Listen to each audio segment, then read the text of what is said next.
Good day everyone! Welcome to my YouTube channel. Please click the subscribe button. Our subject for today is English 4 and our topic is noting important details in literary text and selection listen. At the end of this module, you are expected to note important details in a literary text and note details in a selection listen to. Before we proceed to our new topic, please get your dictionary or online dictionary so that we can look back to what we had discussed last meeting. Direction: use your dictionary to find the meaning of the underlined words. Number 1. Androclus saw a lion lying down, moaning and groaning. The underlined word is moaning. What is the meaning of that word? A. A low prolonged sound of pain or grief. B. A destructive sound like shouting. C. A kind of whisper. Number 2. He saw the lion's paw bleeding. What is the meaning of the underlined word paw? A. To feel or to touch clumsily. B. The foot of an animal. Or letter C. The hand of an animal. Number 3. As he got near, the lion put out his paw. Androclus saw that it was bleeding and swollen. What is the meaning of the word swollen? A. To become bloody. B. To become paralyzed. Or C. To become distended or puffed up. Number 4. The lion was let loose from his den and roared louder as it got near its victim. What is the meaning of the underlined word roared? A. To utter or emit a full, loud, prolonged sound. B. To make a whisper. Or C. To cry out loud. Number 5. But Androclus brought to the lion. It recognized him and licked him like a friendly dog. What is the meaning of the underlined word lick? A. To take through the mouth and esophagus into the stomach. B. To take into the mouth as food, ingest, and chew. Or letter C. To draw the tongue over. Great job! I know that you use your dictionary or online dictionary to find the correct meaning of the words given. Now, let us proceed to our new lesson. I will present to you some pictures and I want you to observe their faces.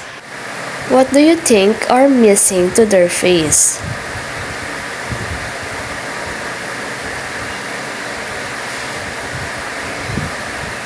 Exactly. They don't have eyebrows. Do you have any idea why eyebrows are important to us? Let us read this passage carefully. As I read the passage, please take note the important details that you will encounter on this text. The title of the passage is The Eyebrows.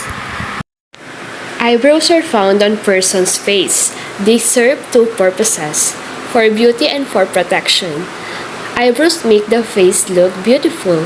They help the eyes look bright and attractive. These hairy parts protected the eyes from harmful sweat. Sweat may blur your eyesight. It is believed to be poisonous. It should be wiped off at once. Now, let us answer the following questions. Number 1. What part of our face serves beauty and protection? A. Eyelashes. B. Eyelids. C. Eyebrows. Number 2. What makes our eyes look healthier and brighter? A. Eyebrows. B. Mouth. C. Nose. Number 3. Which senses can be blurred by our sweat? A. Sight. B. Smell. Or C. Hearing. Number 4. How do eyebrows protect the eyes? A. It wipes the dust. B. It cleans the eyes. Or C. It keeps the eyes from sweat. Number 5. Why should we keep the eyes from sweat? A. It can blur the sight. B. It is poisonous. Or C. All of the above. Did you get the perfect score? Well, that's great! Congratulations! Now please get your paper and pen and take notes all the important details as I read the story Patroclus and the Lion.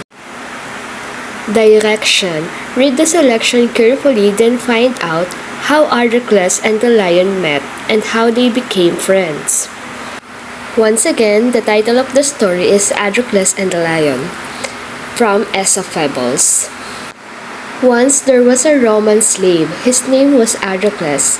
He ran away from his master and fled to the forest. In the forest, Patroclus saw a lion.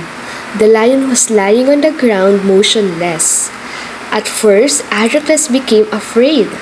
He tried to run away, but the lion groaned, seemingly hurt. He took pity on the lion. He went close to the injured lion to help. Patroclus saw a big thorn on its paw. The lion's paw was bleeding. Patroclus pulled out the thorn and bound its paw with cloth. In return, the lion licked his hand like a friendly dog. Patroclus took care of the lion. He brought food to eat for several days. From then on, Patroclus and the lion became friends. One day, Patroclus, the runaway slave, was caught. He was sentenced to die. The king and his court came to watch Patroclus eaten by a lion. In the arena, a hungry lion was freed. It ran fast toward Patroclus, but the lion saw it was Patroclus, its friend. The lion stopped and licked his hand like a dog. The king was surprised to what happened. He called Patroclus at once. He asked him what happened. Patroclus told the king how he and the lion became friends.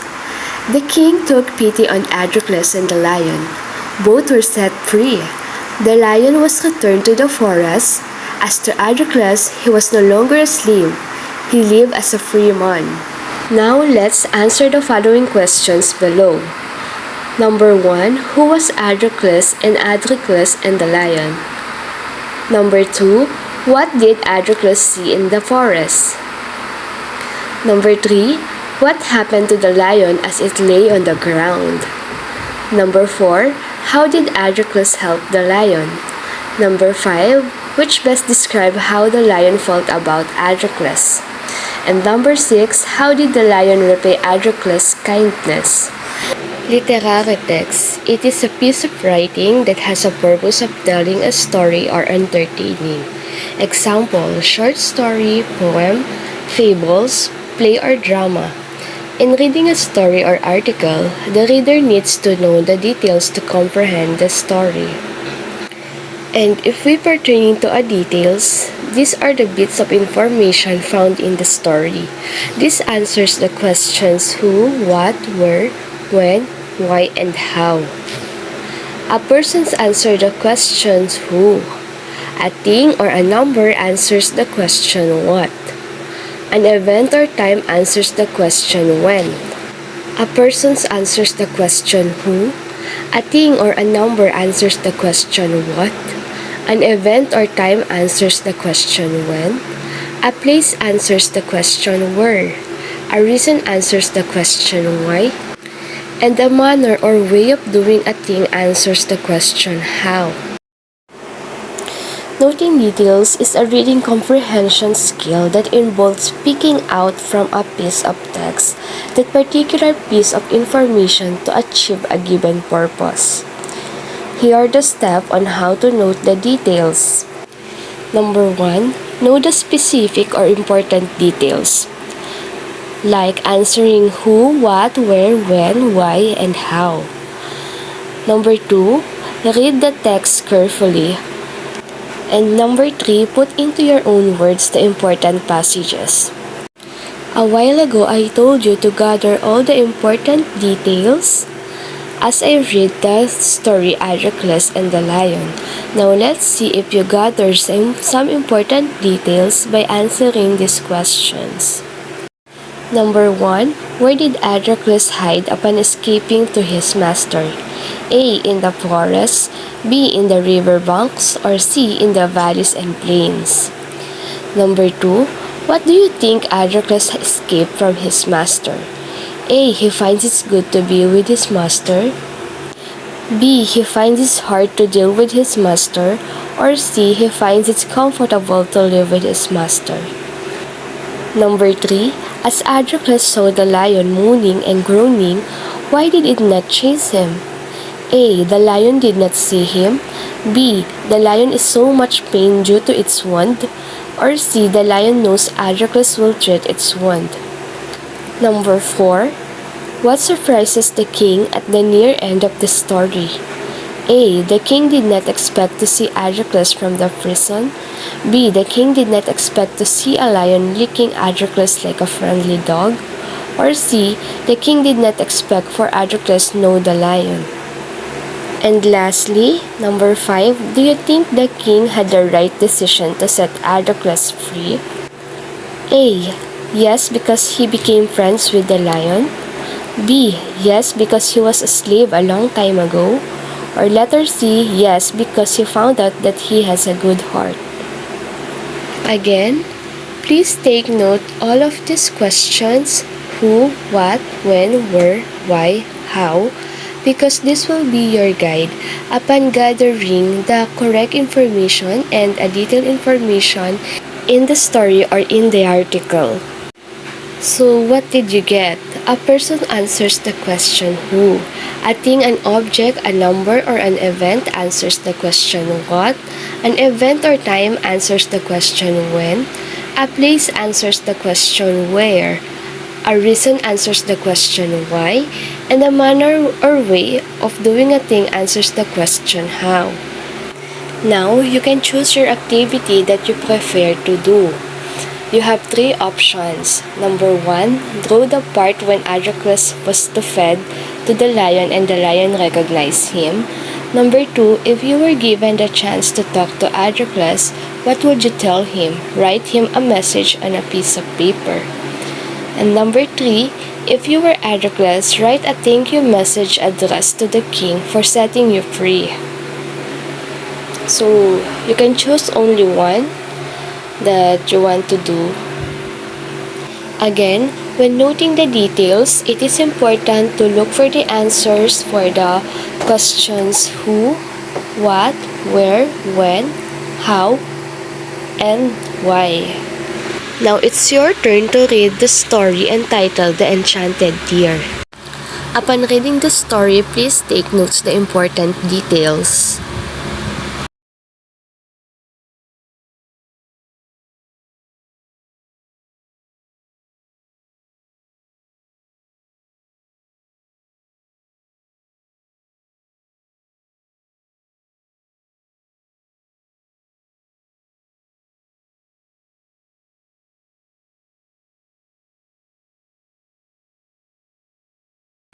Now you can answer these questions using the notes that you gathered from the story.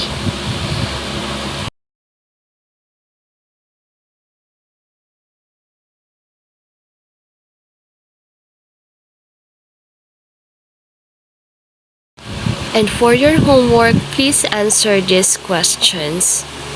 Thank you for listening.